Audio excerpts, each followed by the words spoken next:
ನಿನ್ನೆ ತಡರಾತ್ರಿವರೆಗೂ ಕೂಡ ಬೆಂಗಳೂರಿನಲ್ಲೇ ನಟ ದರ್ಶನ್ ಇದ್ರು ಅನ್ನೋದ್ರ ಬಗ್ಗೆ ಮಾಹಿತಿ ಸಿಗ್ತಾರೆ. ಹೆಂಡತಿ ವಿಜಯಲಕ್ಷ್ಮಿ ಜೊತೆ ಬೆಂಗಳೂರಿನಲ್ಲೇ ಇದ್ರಂತೆ ದಾಸ. ನಿನ್ನೆ ರಾತ್ರಿ ಬೆಂಗಳೂರನ್ನ ಬಿಟ್ಟು ಮೈಸೂರಿಗೆ ಹೋಗಿದ್ರು. ಮೈಸೂರಿನಲ್ಲಿ ಕಾಲ ಕಳೆದು ನಂತರದಲ್ಲಿ ಅವರು ಮಡಿಕೇರಿಗೆ ಹೋಗಿದ್ರು ಅನ್ನೋದ್ರ ಬಗ್ಗೆ ಮಾಹಿತಿ ಸಿಗ್ತಾರೆ.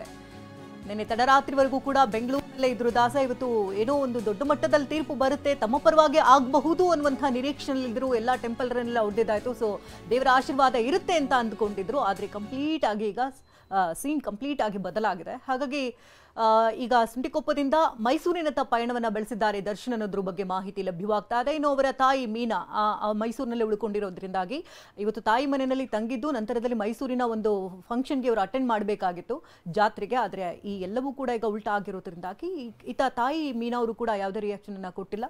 ಮತ್ತೊಂದು ಬದಿಯಲ್ಲಿ ಈಗಾಗಲೇ ಪವಿತ್ರ ಗೌಡ ಕಣ್ಣೀರು ಹಾಕ್ತಿದ್ದಾರೆ. ರೆಡ್ ಕಾರ್ಪೆಟ್ ಈಗ ನಡೆಸ್ಕೊಂಡು ಹೋಗ್ಬೇಕಂದ್ರೆ ಮುಂದಿನ ದಿನಮಾನಗಳಲ್ಲಿ ಹೇಗೆ ನಡೆಸ್ಕೊಂಡು ಹೋಗಬೇಕು, ಯಾರಿಗೆ ತಮ್ಮ ಅಧಿಕಾರವನ್ನು ಕೊಡಬೇಕು, ಇದ್ರ ಬಗ್ಗೆ ಮಾತುಕತೆ ನಡೆಸಬೇಕು ಅಂತ ಕಾಲಾವಕಾಶವನ್ನು ಕೇಳಿದ್ರು. ಆದರೆ ಪೊಲೀಸರು ಅದಕ್ಕೆ ಅನುವು ಮಾಡಿಕೊಟ್ಟಿಲ್ಲ. ಇನ್ನು ದರ್ಶನ್ ಪತ್ನಿ ಕೂಡ ಕಣ್ಣೀರಿನಲ್ಲಿ ಇದ್ದಾರೆ ಅನ್ನೋದ್ರ ಬಗ್ಗೆ ಮಾಹಿತಿಗಳು ಲಭ್ಯವಾಗ್ತಾ ಇದೆ.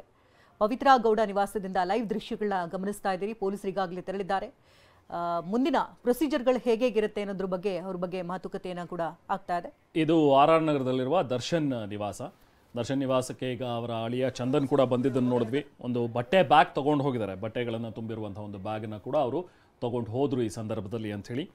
ಇನ್ನು ಪವಿತ್ರ ಗೌಡ ಅವರು ಕೂಡ ನಿವಾಸದಲ್ಲೇ ಇದ್ದಾರೆ. ಬೆಳಿಗ್ಗೆ ಟೆಂಪಲ್ ರನ್ ಆಯಿತು, ದೇವಸ್ಥಾನಕ್ಕೆ ಹೋಗಿ ಬಂದರು ಪವಿತ್ರ. ಇನ್ನು ಇದೇ ಆಗಸ್ಟ್ 8ನೇ ತಾರೀಕು ಮೊನ್ನೆ ಒಂದು ರೀಲಾಂಚ್ ಮಾಡಬೇಕು ಅಂದ್ಕೊಂಡಿದ್ರು. ಅವರ ಕಾರ್ಪೆಟ್ ಸ್ಟುಡಿಯೋ ಏನಿದೆಯಲ್ಲ, ರೆಡ್ ಕಾರ್ಪೆಟ್ ಸ್ಟುಡಿಯೋ, ಅದರ ಕ್ಲಾತಿಂಗ್ನ ಆನ್ಲೈನ್ನಲ್ಲಿ ಮಾರಾಟ ಮಾಡೋದ್ರ ಬಗ್ಗೆ ಒಂದು ದೊಡ್ಡದಾಗಿ ಲಾಂಚ್ ಮಾಡಬೇಕು ಅಂದ್ಕೊಂಡಿದ್ರು. ಬಟ್ ಸುಪ್ರೀಂ ಕೋರ್ಟ್ನ ಒಂದು ಆರ್ಡರ್ ಇತ್ತಲ್ಲ, ಆ ಸುಪ್ರೀಂ ಕೋರ್ಟ್ನ ಆದೇಶ ನೋಡ್ಕೊಳ್ಳೋಣ, ಅದಾದ ನಂತರ ರೀಲಾಂಚ್ ಮಾಡೋಣ ಅನ್ನುವಂಥದ್ದನ್ನು ವೆಯ್ಟ್ ಮಾಡ್ತಾಯಿದ್ರು. ಸೊ ಅದರಂತೆ ಇವತ್ತು ಜಾಮೀನು ರದ್ದಾಗಿದೆ. ಸೊ ಹಾಗಾಗಿ ಅದ್ಯಾವುದು ಕೂಡ ಈಗ ನಡೆಯೋದಿಲ್ಲ. ಇನ್ನೇನಿದ್ರು ಕೂಡ ಅವರು ಜೈಲಿನಲ್ಲಿ ಕಾಲ ಕಳಿಬೇಕಾಗತ್ತೆ. ಈ ಬಾರಿಯ ಒಂದು ಟರ್ಮ್ ಇದೆಯಲ್ಲ, ಅದು ಬಹಳ ಕಠಿಣವಾಗಿರುತ್ತೆ ಅಂತ. ಈಗ ನೆಕ್ಸ್ಟ್ ಅದು 3 ತಿಂಗಳಾಗುತ್ತೋ 6 ತಿಂಗಳಾಗುತ್ತೋ, ಸಾಕ್ಷ್ಯಗಳ ವಿಚಾರಣೆ ಬೇಗ ಮುಗಿಸಿ ಅನ್ನುವಂಥದ್ದನ್ನು ಸುಪ್ರೀಂ ಕೋರ್ಟ್ ಹೇಳಿದೆ.